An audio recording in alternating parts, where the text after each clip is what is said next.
boyoka lisolo oyo na bokebi nyonso.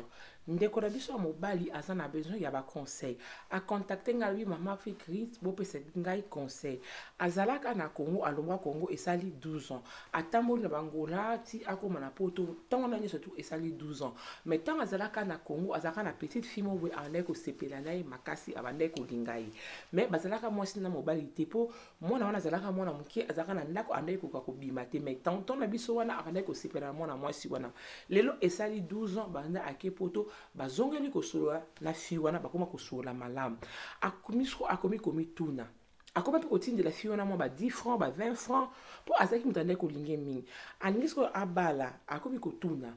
Azwa fi wana abengisa ye aya abasala vie.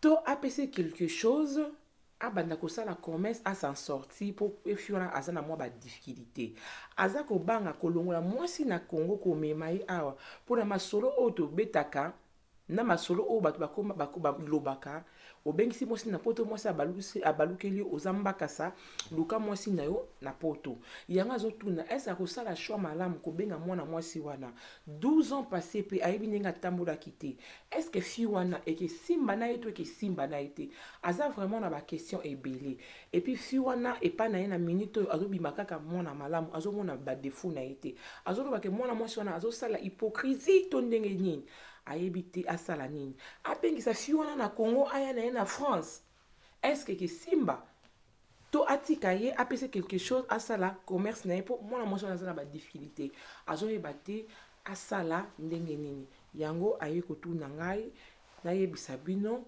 bopesa ye conseil apengisa ye aya na ye awa to atika ye kuna na Congo a sachant que azalaki copine na ye te bopesa conseil bofinga ye te bisous.